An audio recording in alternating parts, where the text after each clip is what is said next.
Colonel Morris Langston was just trying to get home from church. A cop saw a suspicious black man behind the wheel and nearly pulled his weapon. But what came after that traffic stop changed everything. The SUV eased onto the shoulder of Summerlin Drive, just outside Macon, Georgia, kicking up a bit of dust from the loose gravel. Colonel Morris Langston, recently retired from the U.S. Army, had just left Sunday service. He wasn't in uniform, hadn't been for a while now. Today, he wore what his wife called his off-duty dad look.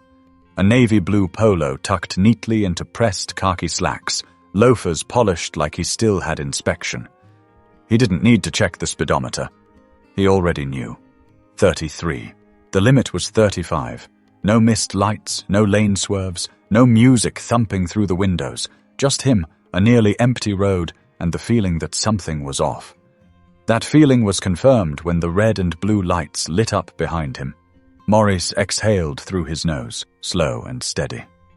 Years of service taught him not to react too quickly. You assess. You stay composed. You don't escalate. He pulled over near an old convenience store that hadn't had a working ice machine in 5 years. A few folks sat under the front awning, nursing sodas and lottery tickets. As Morris put the car in park, he watched them glance over, then quickly look away. They didn't want to be involved. Not out here. Behind him, the cruiser door opened. The officer didn't rush. He moved with caution, like a man approaching a threat he didn't understand. Morris saw the hand placement, right hand resting close to the holster. That told him more than the badge or the name tag ever could. Morris lowered his window and placed both hands on the steering wheel, plain and visible. His tone was even, neutral. Afternoon, officer. The man didn't respond at first.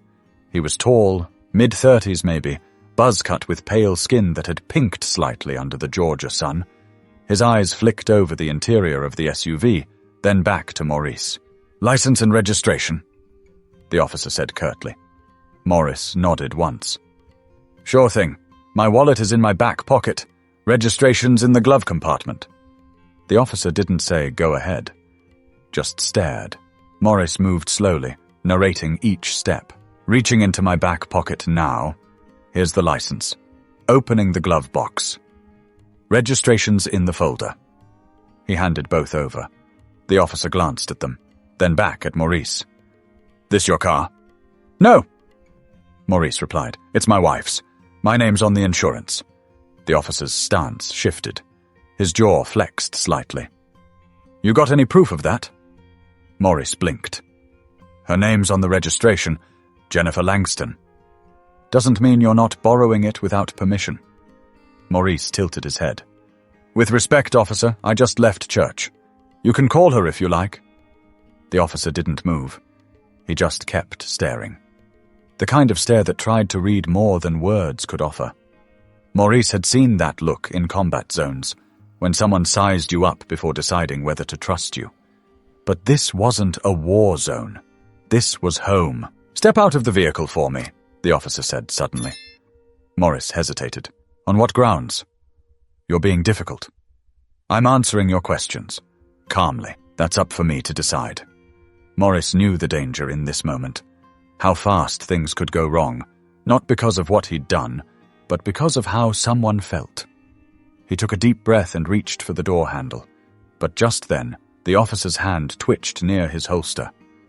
Maurice froze. Are you going to draw on me for opening my door? The officer didn't respond. His eyes narrowed. The silence thickened. People at the store were watching now, one with a phone held low in their lap, possibly recording. Maurice slowly let go of the handle and raised his hands again. Let's not do something we'll both regret, he said quietly. But before the officer could respond, the low whine of another cruiser broke the tension and backup pulled onto the gravel. The second cruiser rolled up behind the first, its engine purring as the driver's side door opened. Officer Denise Morales stepped out. Mid-40s, short and sharp-featured, her hair pulled into a tight bun. She scanned the scene quickly, noting the tense posture of her colleague and the stillness of the man in the driver's seat. Trevin? She called calmly as she walked toward him. What's going on? Officer Trevin Doss didn't answer right away. His shoulders were tight, one hand still hovering close to his firearm. He didn't look at her. He just kept his eyes locked on Morris, who still had both hands up, gripping the top of the steering wheel. "This man's being uncooperative," Doss said finally, "refusing to exit the vehicle." Morales glanced at Maurice, then back at Doss. "Did he threaten you?" "No," Doss admitted. "But the vehicle doesn't belong to him." Maurice spoke up, keeping his voice measured. "It's my wife's SUV.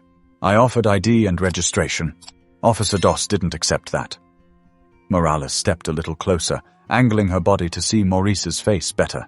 "Sir, can I ask your name?" "Colonel Maurice Langston. Retired. My license is in your partner's hand. If he reads it, he'll see I live 5 minutes from here." The word colonel seemed to hang in the air. Doss squinted, clearly irritated that his authority was being questioned. "We don't need a resume," he muttered. But Morales's eyes flickered. "You said Langston?" she asked. Maurice nodded. "Yes, ma'am." She took a small step back, glanced at the license in Doss's hand. Then her expression shifted, just slightly. Recognition. She had heard that name before, maybe from her cousin, who mentioned a Langston at a fundraiser for returning veterans last fall. Meanwhile, Doss's tone turned sharper. "Sir, I'm not going to tell you again. Step out of the vehicle." Maurice looked at Morales, choosing his words carefully. "Am I being detained, or am I free to go?" Doss stepped forward. "You're not free to do anything until I say so." Morales stepped in between them. "Trevin, we need to talk. Over here. Now." They walked a few steps back toward the cruisers, voices low but firm. From the driver's seat, Morris could hear none of it, but he watched their body language. Morales looked calm, professional. Doss looked increasingly frustrated. His jaw moved like he was grinding his teeth. Then suddenly, he threw up his hands in exasperation and walked back toward the passenger side of his cruiser. Morales returned alone. "Colonel Langston, I apologize. I think there's been a serious misunderstanding here." "I'd say so," Maurice replied, with a thin smile. "Misunderstanding usually doesn't come with a hand on the gun." "I agree," she said. "But please understand, I just arrived. I can't speak for what happened before I got here. What I can say is that I'll be filing a report. And you're free to go." Maurice reached slowly for the gear shift, then stopped. "Ma'am, I have a question. If I didn't say who I was, if I'd just been Morris from down the street, would I be on the ground right now?" Morales paused. The silence that followed said more than anything she might have answered. "That's what I thought," Morris said softly. He pulled onto the road and drove off. The onlookers at the store watched his tail lights disappear. The man with the phone finally stopped recording. No one said a word, but they were thinking the same thing.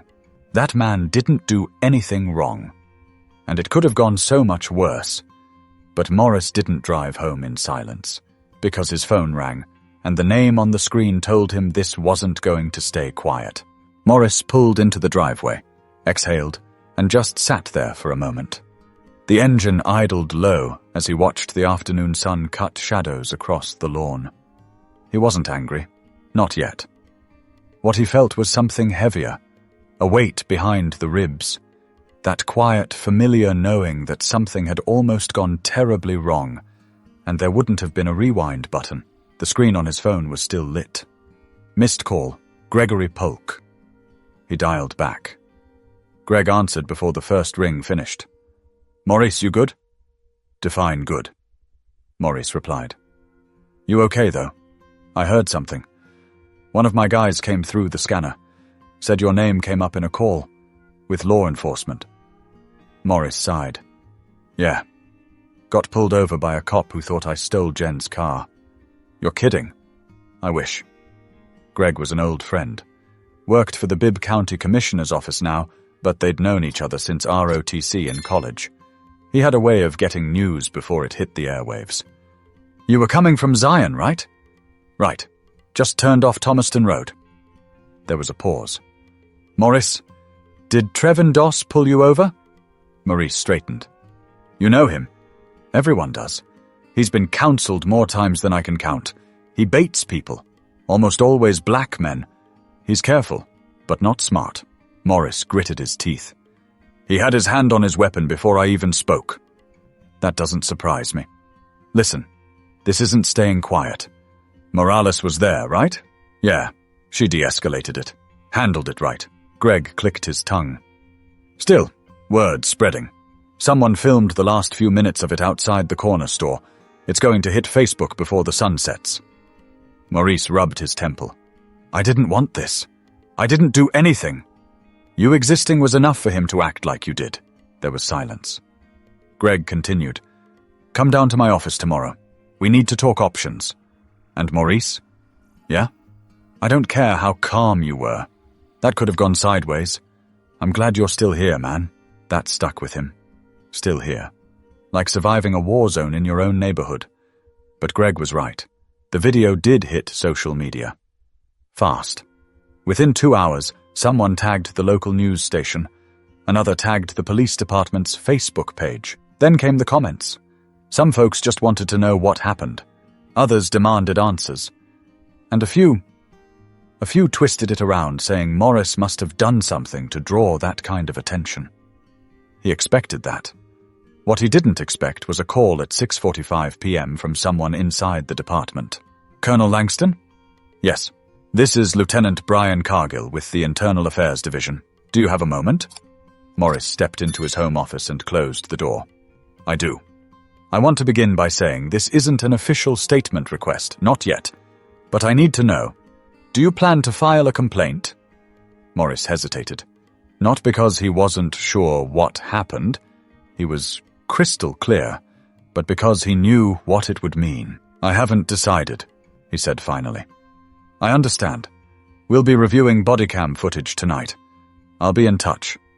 Morris ended the call and looked out the window, past the driveway, where the SUV now sat parked and still. That car had gotten him home, but it could have been a whole different story. And the town? The town wasn't sleeping this off, because by morning the phone would ring again. But this time, it wouldn't be a friend. It would be a reporter. Jennifer Langston didn't say much when Morris told her what happened.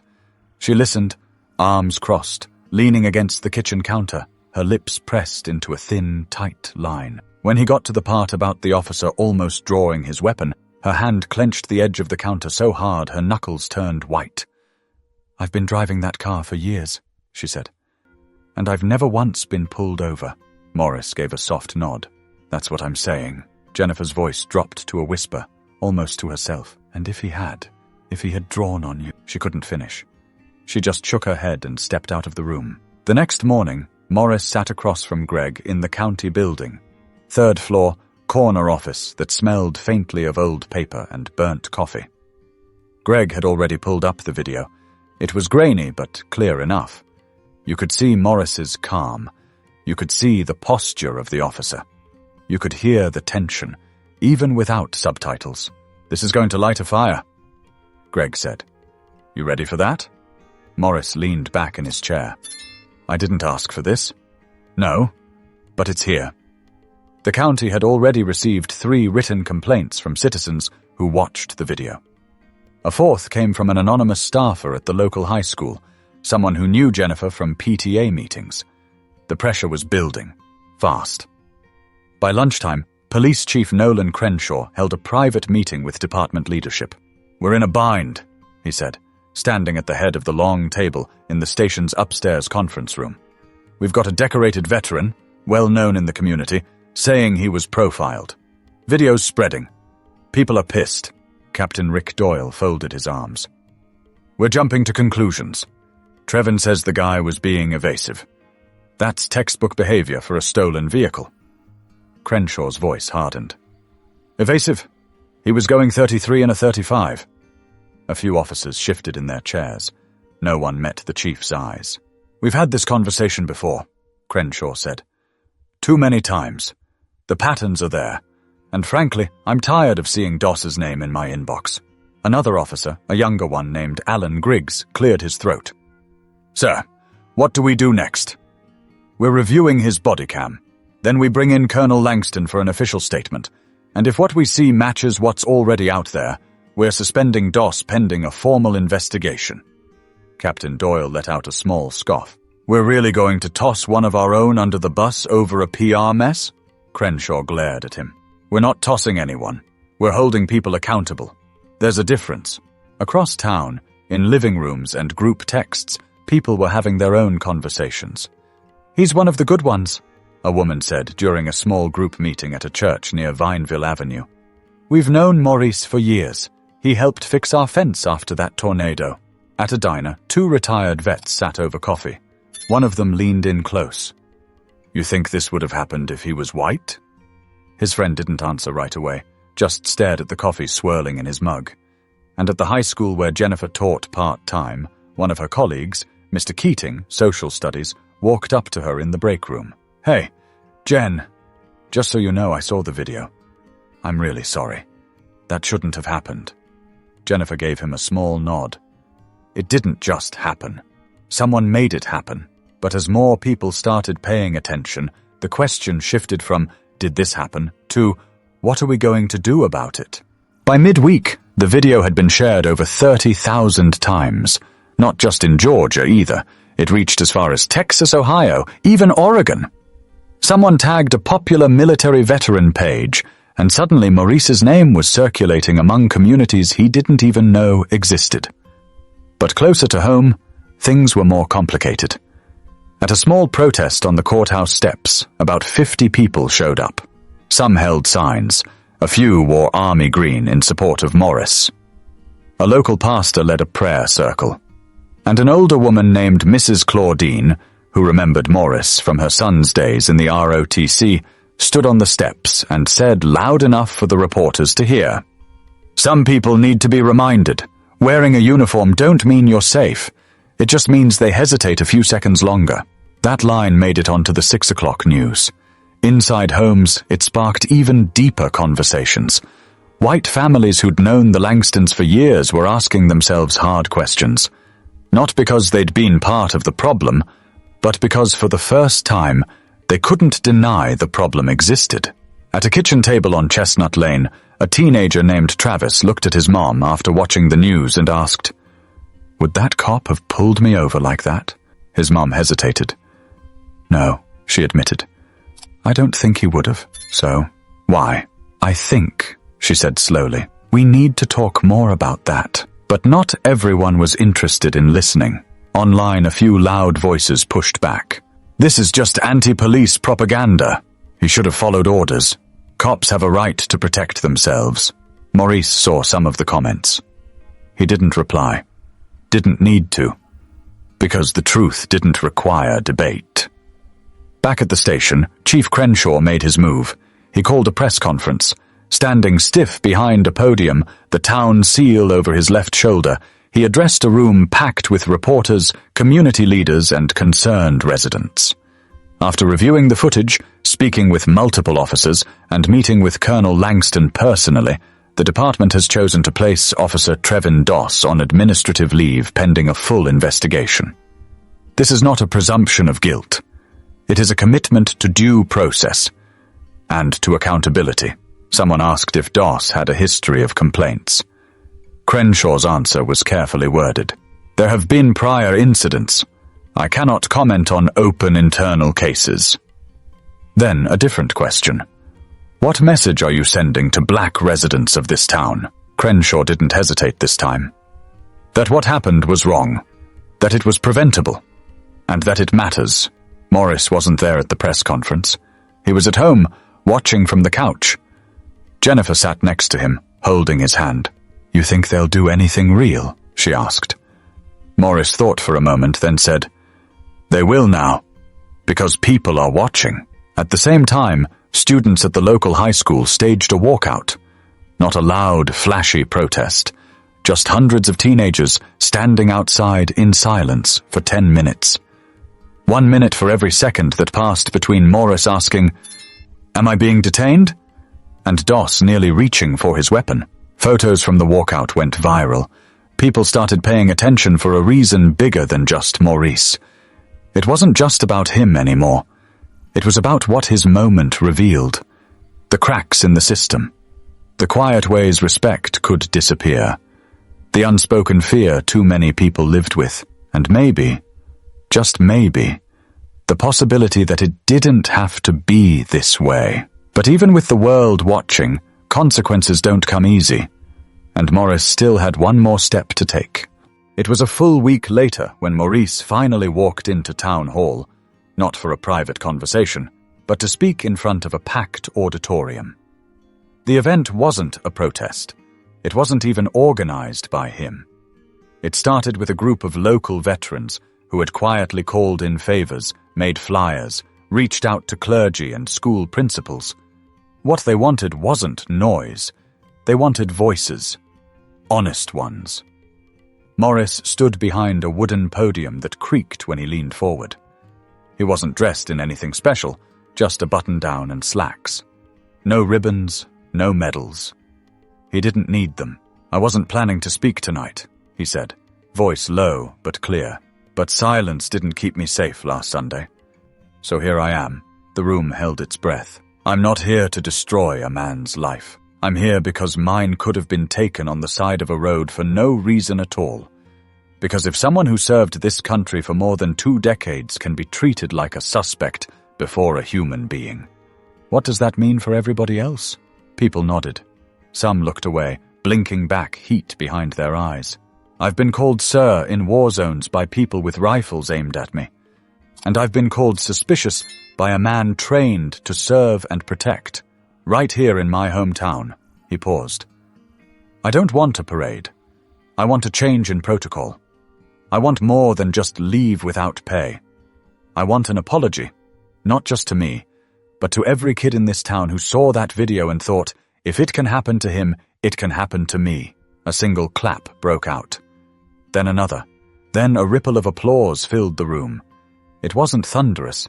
It was steady. Like people who weren't just reacting, but agreeing. The mayor, a slim woman in her 60s named Ruth Delgado, took the mic next. "I hear you," she said simply. "I hear all of you." She promised to push for a civilian oversight board.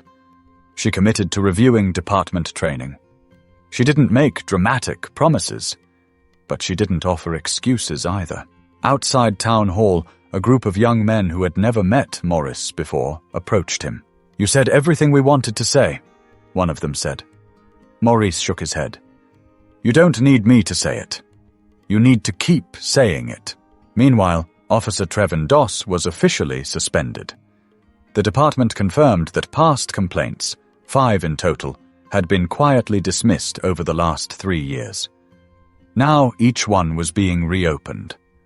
A separate inquiry began to review whether any of those complaints were mishandled. For Doss, the road ahead looked uncertain. For the town, it was more than just one man's misconduct. It was the start of a reckoning. Departments that had gone unchecked for years were finally facing scrutiny. Leaders who once stayed silent found themselves answering questions they never thought they'd hear in public. Some community members resisted, called it overreaction, said the town was fine before all this. But even they couldn't pretend the atmosphere hadn't changed. One afternoon, about 2 weeks later, Jennifer and Maurice went to the grocery store. Near the checkout, a woman they didn't recognize approached them. "I watched your speech," she said. "I don't know what it's like, but I just wanted to say, I'm glad you're still here." Morris gave a small smile. "So am I." And he meant it. Not because things were perfect now, not because the fight was over, but because something had cracked open and light was starting to get through. But change isn't just about a moment. It's about what you do after. And Morris wasn't done. Not yet. 1 year later, Maurice stood in front of a different kind of room. This one was quiet, clean, well lit. The classroom at the Macon Police Training Facility didn't have rows of chairs like Town Hall.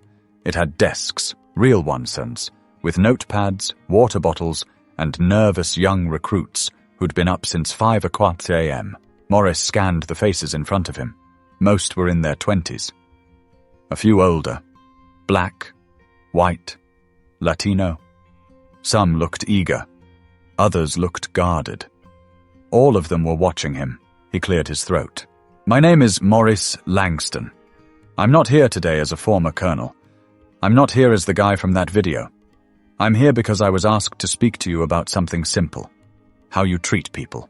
No one moved. I'm not going to give you a speech about honor or flags or duty, he said. What I'll give you is this. If you walk up to a car and the first thing you feel is fear, you need to ask yourself where that fear's coming from. And if the answer's about them, not you, you're not ready for that badge. One of the trainees raised his hand, unsure. Sir, what if someone is a threat? What if hesitation gets us hurt? Morris nodded.